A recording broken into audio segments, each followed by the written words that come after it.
Shalom. Call Halal Yahweh Shema Shai Bahashim Rakakadash. Double honors be unto the apostles and the elders. Salutations to all my fellow laborers doing this work in truth and sincerity, risking their lives and their freedom to do so now more so than ever.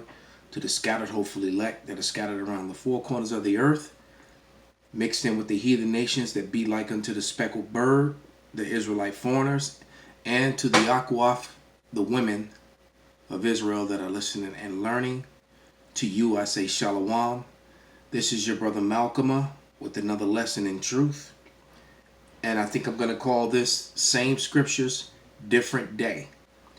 Information keeps surfacing that's proving the prophecies to be true, that this society is indeed falling, that it's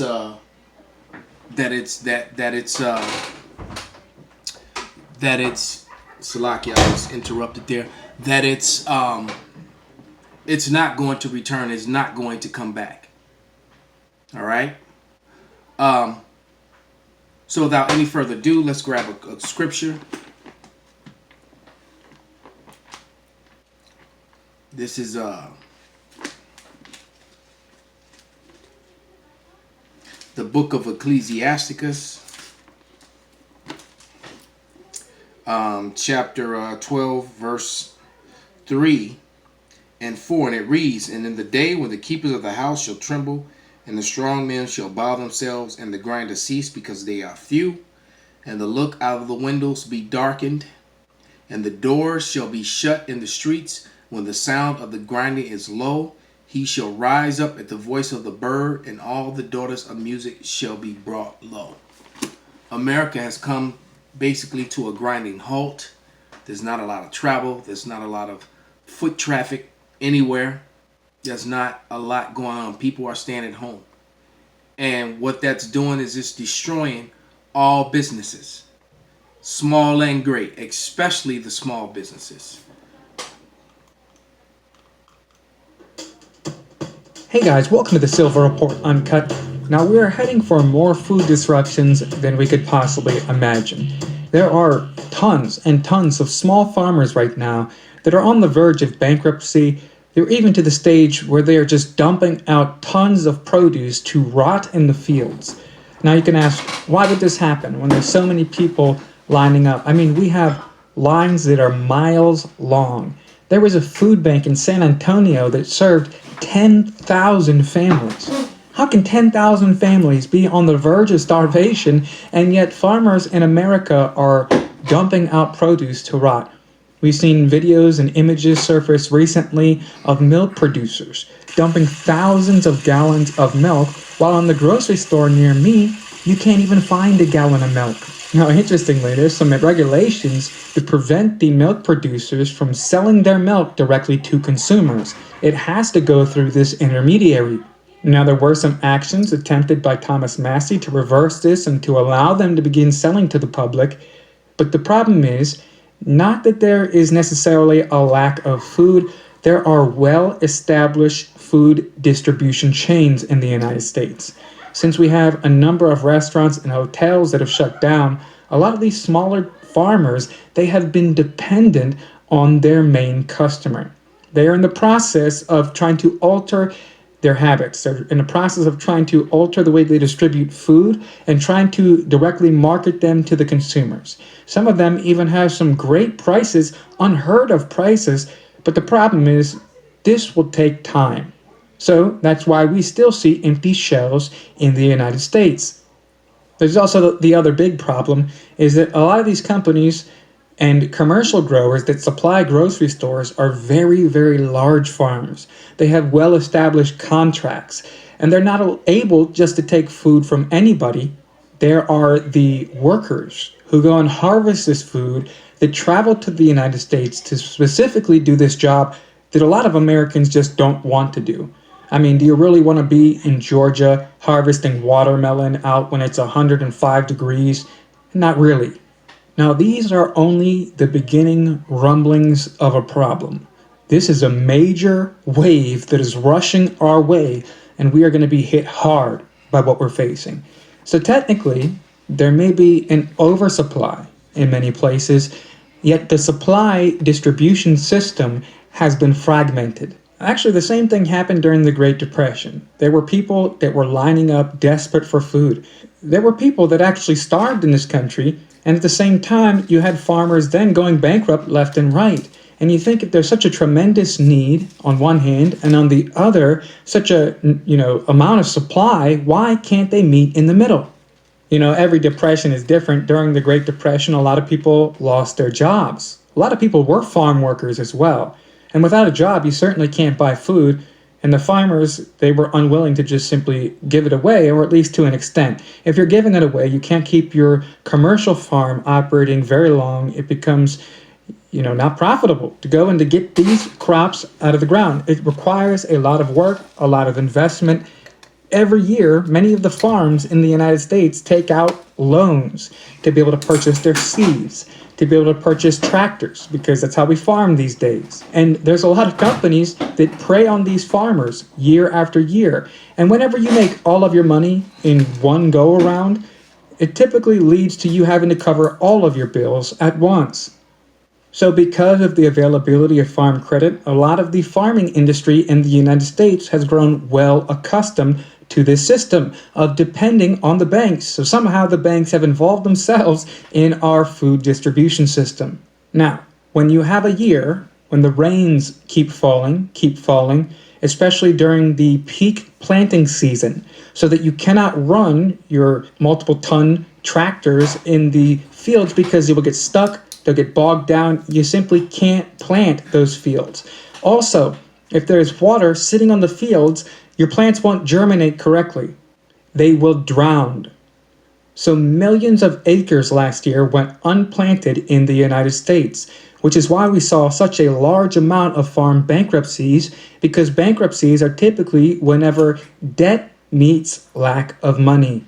Now, it's a major problem right now because tremendous investments have been made in harvesting this food that has now either been donated, given away. So for the time being, there was a oversupply and really, really low prices.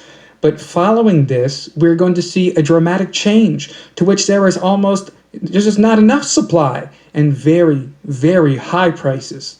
Now, there could also be some issues like we saw in China where there was restriction on travel, and then food can't be transported into the major metropolitan areas where a lot of the demand happens to be.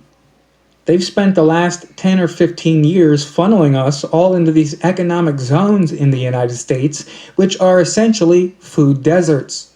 The places where it is grown, if there is a disconnect from where it is eaten, then you have the same thing we saw during the Great Depression. If you don't have workers coming across that are able to go out and to plant and to harvest your tomatoes, you don't have tomatoes.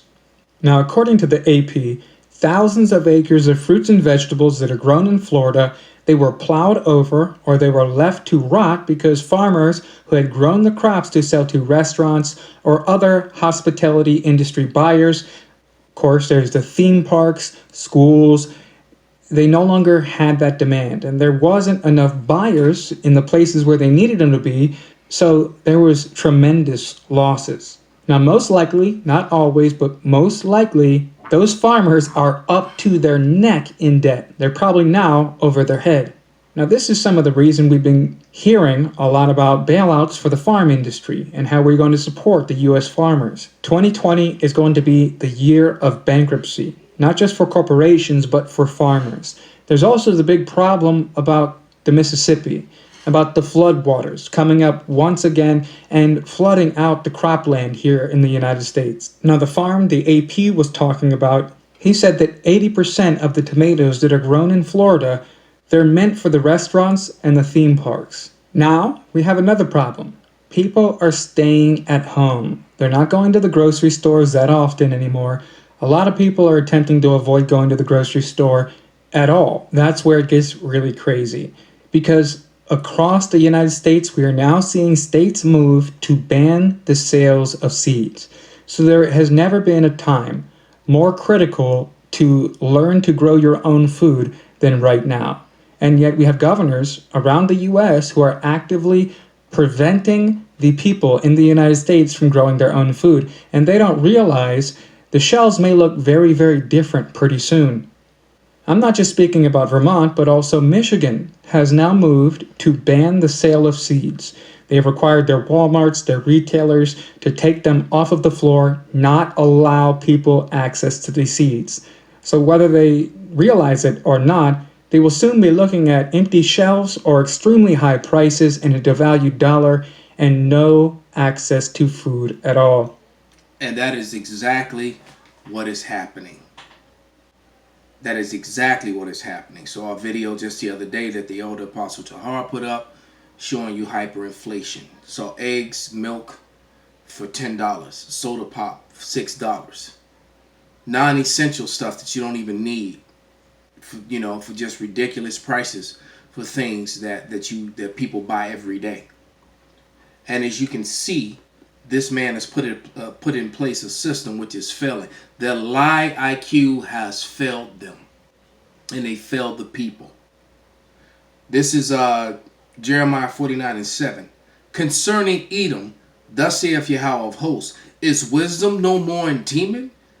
Is counsel perished from the prudent? Is their wisdom vanished? And it seems that it has. All right, because they're leaving people to starve. And I've noticed with my own eyes how the shelves are not being fully stocked the way that they were in the past. There are a lot of items that are short or missing.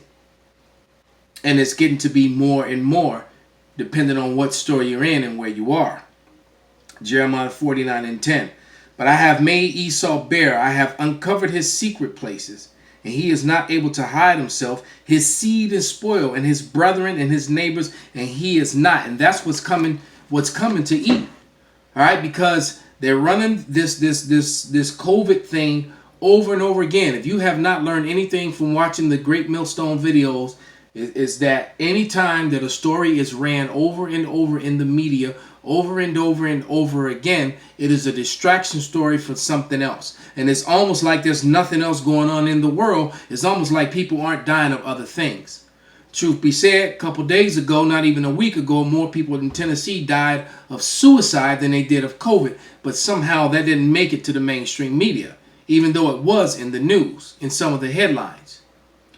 You also have World War III still brewing. You have America fighting directly with Iran inside of Iraq, which is clearly going to lead to the Third World War. But because of this COVID thing, it's swamping the airwaves, and that's all that they're feeding you. Every commercial, every break. COVID, COVID, COVID. When you flip on the YouTube, when you flip on Facebook, social media, all those things, COVID, COVID, COVID. It is a distraction from reality. The fact that the system is failing, that the dollar has crashed. All right, that they have already put into place a digital currency. All right, and they're talking, and that they have vaccines already lined up. They're just going to roll them out, and the vaccine comes with the chip and the digital, which is going to connect you to the digital currency. And that's how they're going to be able to tell who's been vaccinated and who has not. Who's an enemy of the state and who is not. The time of Jacob's trouble has begun. The hour of temptation is not that far off. So you're going to have famine, food riots, race riots. All of that is coming up is headed down the pipe, man. That's where we're headed to. All right, I'm going to jump down to verse 13. For I have sworn by myself, saith Yahweh, that Bozrah shall become a desolation, a reproach and a waste and a curse, and all the cities thereof shall be perpetual waste. Bozrah is synonymous with the nation of Edom, who is the so-called white people on the face of the earth. Call Halal Yahweh B'Shem Abishai B'Shem Rakak Wadash Wa Abad Babal Shalawam.